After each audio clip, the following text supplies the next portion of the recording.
And if you got a wild party and P. Diddy puts on that wild party and, you know, he sets everybody up. Like if you were an intelligence agent, you know, like a Jeffrey Epstein type deal, that'd be the way to do it. Big old crazy party, get everybody loose. And get the cameras Get them rolling. the yayo. Get them the yayo. And everything else. Get them everything you need. Get fired up. Get those cameras rolling. And now you got everybody under wraps. What a twisted web some folks weave. Diddy 50 Cent says he's finally ready to share what he claims was left unsaid in his Diddy documentary, with plans to reveal everything in Season 2. He alleges that Netflix chose to leave out key details, and that entire storylines were removed not because they were false, but because they were viewed as too dangerous to include. That documentary, and if 50 do another one, and I heard he's going to put it on YouTube or do whatever he's going to do, Puff ain't going to have nothing to do with that. Puff ain't going to have nothing to do to try to stop that because he can't. Because if he could stop it, it would have been stopped. You know why he can't stop it? Because Puff know people right there at Netflix. Don't think he don't. And I don't know if this guy still worked for them, but he was part of the flavor unit, Shakim. He was part of the flavor unit. He was good friends. He was cool with Puff and them. Flavor unit and them, Queen Latifah and them, they was cool with Puff. If Puff would have sent a cease and desist over there and they could do it and he had the power and they wasn't right, they would have been done it. You see it's still rolling, right? It's still going on, right? He ain't got that power no more. You understand? Now, could he sue them because they used his likeness or used them and stuff like that? I don't know. I'm not that versed in they using him. You understand? If they can steal your whole damn idea, your whole damn ideal, why can't they steal your whole damn intellectual property? Diddy may be behind bars, but his influence in the industry is far from over. Allegedly, some of Netflix's top executives were once close to him and are said to be the reason 50 Cent couldn't include everything he wanted. While Diddy may no longer be able to issue cease and desist orders, he can still rely on powerful connections to shape and control the narrative. So like people that are elites, and that's their thing. Like their thing is to do something that is horrible, and you know it's not available to other people. So it's like I think there's like a sickness that people have when they have power, like extreme power, and then well, what else can I do? What else can I do? What else is what else is taboo? What else is forbidden? Like all this Diddy shit that's coming out. Like I was just going to say, doesn't that sound topical? Jesus Christ. The first day of the trial, did you pay attention to any of that stuff? I looked at it for like 10 minutes this morning and I was like, I got to stop. I can't look at this. Well, what freaks me out is the people sitting in the courtroom listening to it. Right. And there's a wide spectrum of people that are getting subjected to it. And you just sit there and go, yeah, well, not only that, how about the fact that this guy was running this for decades? He was doing this for decades to who knows how many people, and everybody was scared to talk about it because he'd have them killed. Some of the most serious allegations tied to Diddy were reportedly left out of the Netflix documentary, despite 50 Cent raising them before its release. These claims were allegedly considered too extreme for Netflix to handle, including potential backlash, the so-called free call footage, a list of celebrities said to have assisted Diddy, and, most sensitive of all, the real victims involved. It was hard for me being that young and being in the industry and not knowing where to turn, and everyone, telling me they love me and, just turn their back on you in a second. So, yeah, it's hard because I want her to know that, she can count on me. But at the end of the day, I'm never going to force myself to be in a relationship with her. It has to be natural, right? So I just kind of, let her do her thing. And if she ever needs me, I'm going to be here for her. But yeah, just protecting those moments because people take for granted encounters and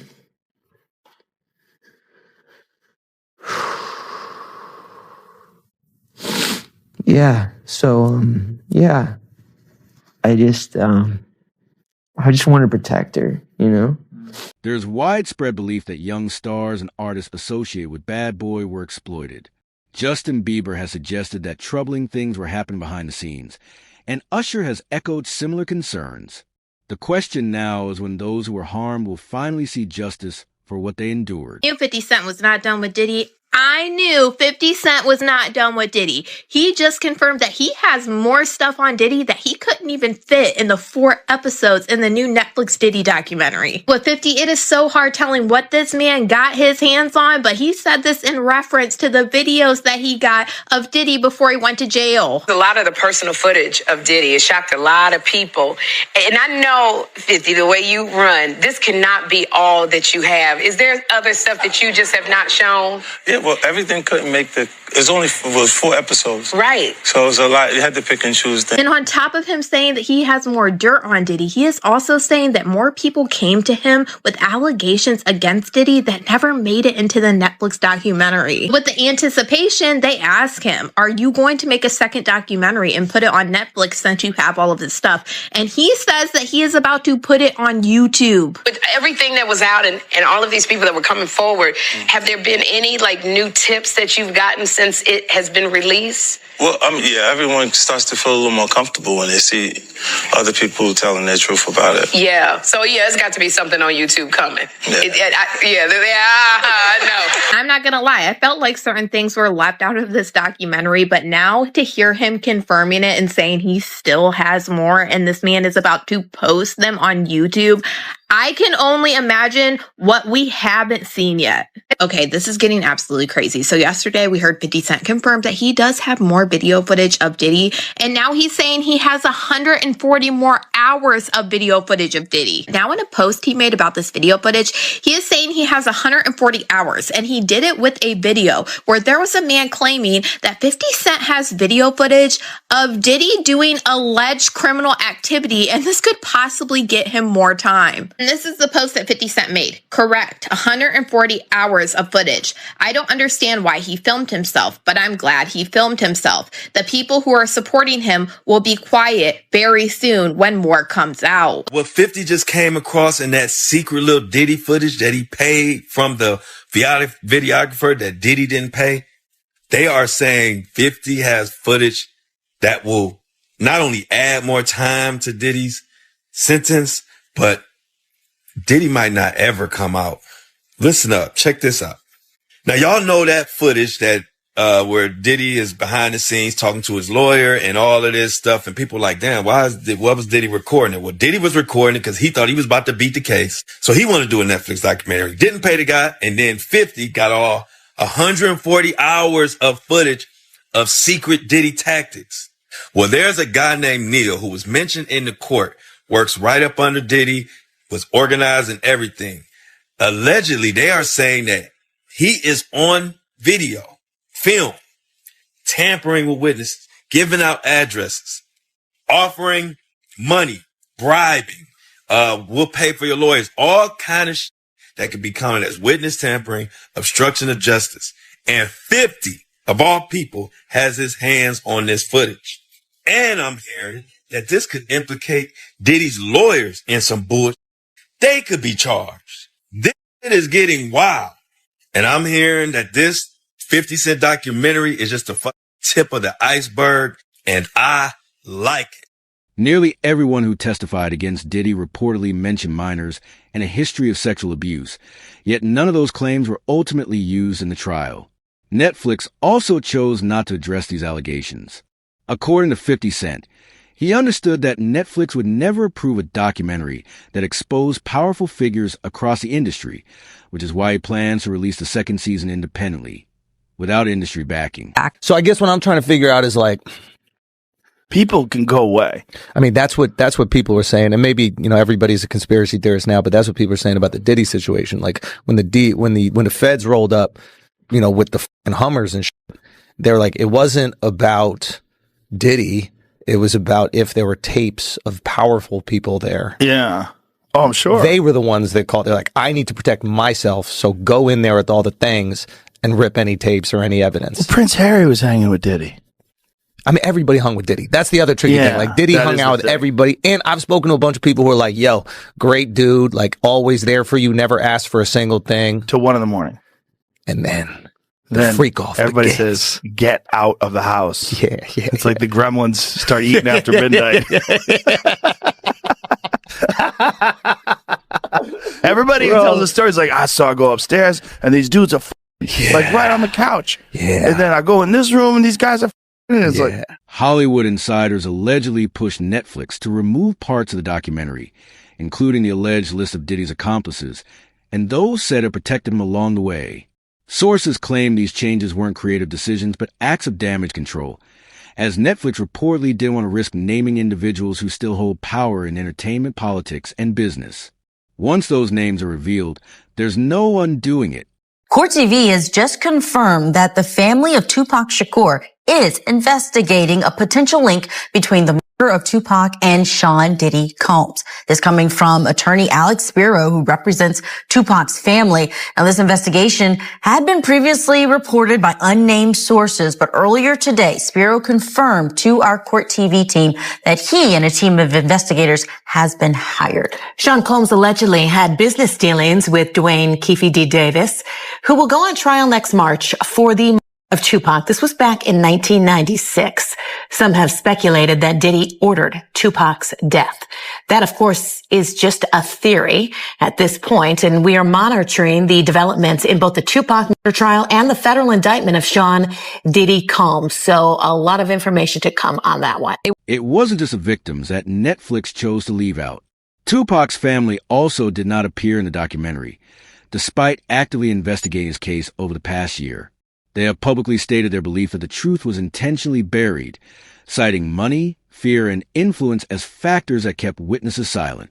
They've also questioned why key figures were never properly investigated and why certain leads were completely ignored, none of which was addressed in the Netflix series. What's interesting to me about your involvement in this is that Diddy actually called you after an LA Times article in 2008 alleging he'd been involved in your brother's death. What did he say that day when he called you?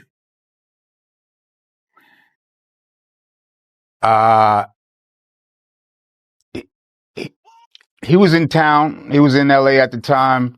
He was on the radio. He asked a local DJ that we all know, Big Boy, to reach out to me because he wanted to speak to me about something. This is a few years after Pac's murder, and we all were familiar with all the rumors and stuff. I said, "Yeah, let me talk to him." So he called me, and I had my guys with me, Thug Life guys, and we heard what he had to say. He basically said he ain't have nothing to do with my brother's. And I told him the truth is still yet to come out, so we're going to see. Here we are 27, 28 years later. Looks like there's some doubt in that statement. So, thus, along with all the other suspicions that people have, it was time for it to be investigated. In a statement at the time, Diddy declared, "This story is a lie," the LA Times story. "Neither I nor the late Notorious had any knowledge of any attack on Tupac before, during, or after it happened." Do you think that was an honest statement? My opinion is that I don't believe it was 100% honest statement. It wasn't only the victims that Netflix left out. Tupac's family was entirely absent from the documentary series.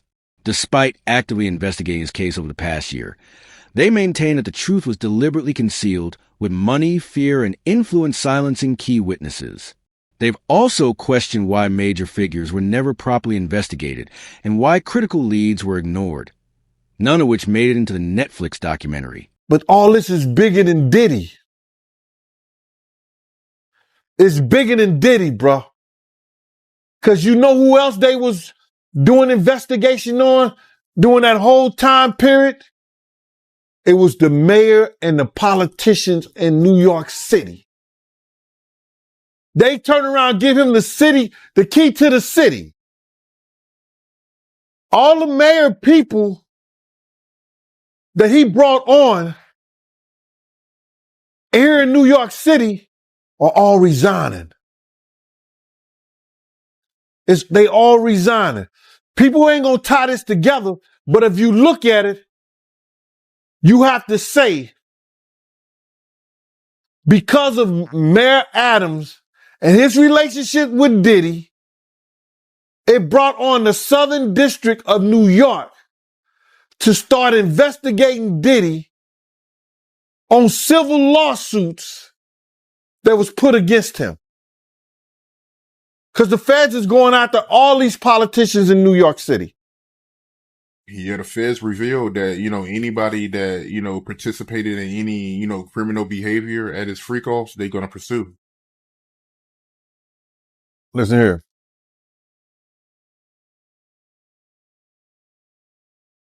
The mayor here take like 15 spoons of sugar in his coffee. So it's all a possibility. Do you think there's any celebrities on them tapes? Bro, he gave celebrity parties. So what you think?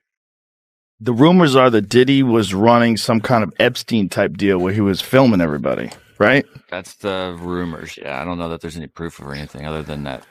The thing is, like, we're getting the rumors from the internet, and the internet thinks that the Taliban took out that bridge in Baltimore. So it's like, who knows? Who knows what's real? That's what Diddy's lawyers, I think, said. It was like, these are just trumped up charges. Not trumped up. I don't think they said that, but like bullshit charges.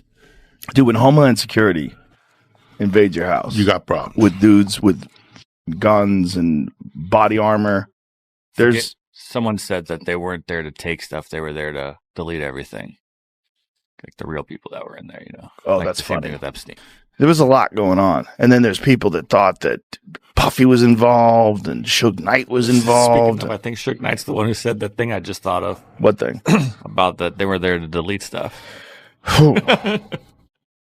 Well, if he really was filming everybody, let me see. I mean, he had a lot of people at those parties, right? You know who said Luke from 2 Live Crew? Yeah, he said he was to leave early. Yeah. When Luke from 2 Live Crew is leaving early, like, you got a wild party. What if what's happening is too f***ed up for Luke from 2 Live Crew? Like, check, please. There's so many different stories. It was a completely honest assessment. The documentary seems to deliberately avoid the reality that others were involved. Diddy wasn't operating alone. Former employees, artists, and industry insiders have all spoken out. Many have admitted they knew something was wrong, but stayed silent out of fear of being blacklisted. That silence didn't just protect Diddy. It shielded everyone else connected to it as well. Yeah, he got everybody going, man. He's getting a lot of backlash, man. Like, people are like mad at 50 for getting behind this thing. Well, see, the thing about it is that people are out their rabbit ass mind, and they gonna sit up here and they gonna say some stuff like, they try to make it up like, it's because of a girl, it's because of a woman. A man that can have any woman in the damn world, you understand, go any parts of the world, find beautiful women all over the world that's willing to do whatever he wants to. I'm going to be mad because this dude got this one. Nah, it's bigger and it's more than that. They don't want to say it. A lot of these cats out here don't want to tell the truth behind. You understand? When 50 was out here, trying to get into, he was writing for most of Puff stuff. He was writing for artists. He was writing for different people. LL, Puff, whatever he can get money at, to do some writing and stuff like that. Jam Master Jay had him writing something like that. So Fifth was writing. Then when he did How to Rob the Industry cat joint, he's supposed to be the next one to come out of New York. You understand what I'm saying? He gets in this beef, with Murder Inc., Ja, Irv Gotti, Supreme them. They try to eliminate him.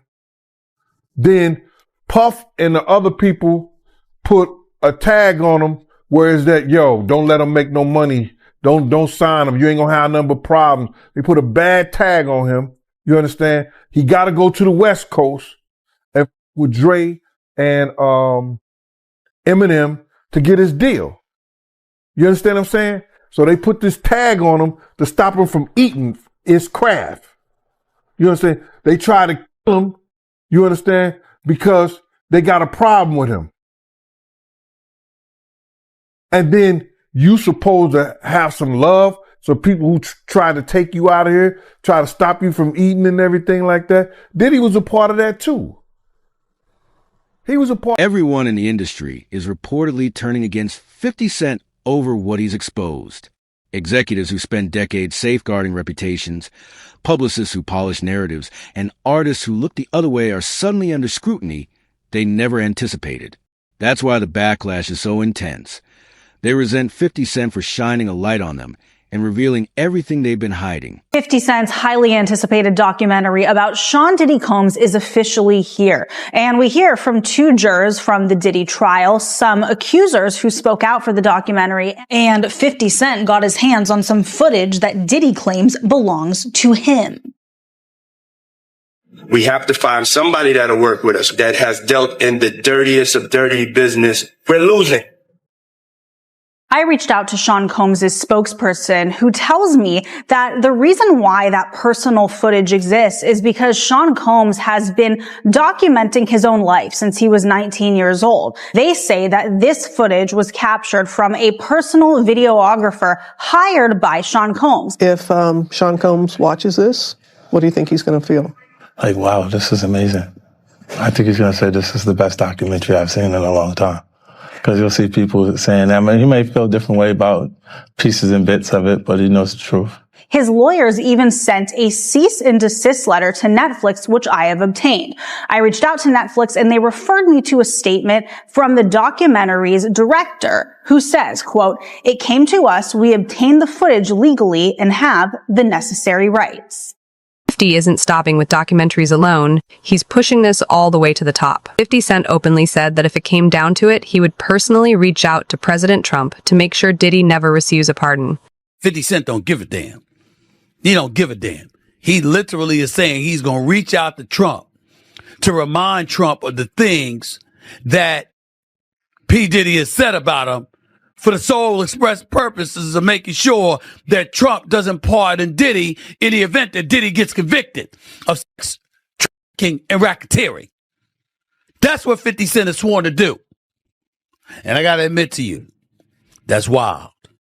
Damn, you know you got an enemy there when the man want to go out of his way to contact the president, you know, and clearly he has some kind of inroads where he can get to President Trump so President Trump can hear him.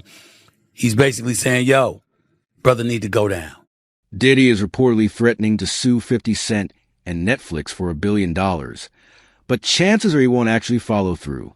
He knows that if he did take 50 Cent to court, 50 would likely release all the tapes and evidence he has for the world to see. Jurors in the Diddy doc that I am very briefly in show us two very different perspectives that combine to create the not guilty verdicts on the big charges. This one is a fan. She liked day 26, but you can see the glitter in her eyes from being around Puff. It's like she went to a concert. She's excited to share moments with him, to look at him during the trial, to feel the same things as him, to see him doing the same nod that he did during making the band. She's won over by the fame, and I'm sure that's part of why some of these jurors voted not guilty. But this man knows and cares nothing of Puff's fame. But he says, why did she keep going back to him like they were lovers in a crazy relationship? This is a complete misunderstanding of trauma bonds, as well as a complete misunderstanding of how Cassie was personally, financially, and professionally yoked to Diddy. Throughout the trial, people said, why didn't she just leave? Which is essentially what this man is saying. Why didn't she just leave? She explained that her career was tied to him. He kept her broke. When she talked about leaving, he threatened to release the freak-off tapes. He threatened her mother And whenever she actually did run away, he sent his bodyguards to go and bring her back. So there was no way for her to leave. But y'all want to talk about why didn't she just leave? You can't have the luxury and the complaint. Trauma bonds are very difficult to understand. The 4-part series also features 2 jurors from Combs' trial who are speaking for the first time about how they reached their mixed verdict, finding Combs guilty of 2 prostitution offenses, but clear of racketeering and sex trafficking charges, both sharing their thoughts on the relationship between Combs and singer Cassie. Juror 75 describing them as 2 people in love, and Juror 160 saying in part, domestic violence wasn't one of the charges. Cassie, is she a victim in all this? I believe Cassie's a victim in all this because she came in as she's like 18, like 19 years old. In the very beginning, after a while, over time, you condition for it. The goal of what the film is trying to do is to let the audience kind of come in to ask questions like, were their decisions colored by certain things, and who got the benefit of the doubt, in that courtroom? Do you think that hip-hop culture was on trial as much as Sean Combs was? Look, if I didn't say anything, you would interpret it as the hip-hop is fine with his behaviors. There's no one else being vocal. So you would look at it and just say, because that mind your business, or let me not say nothing about nothing, or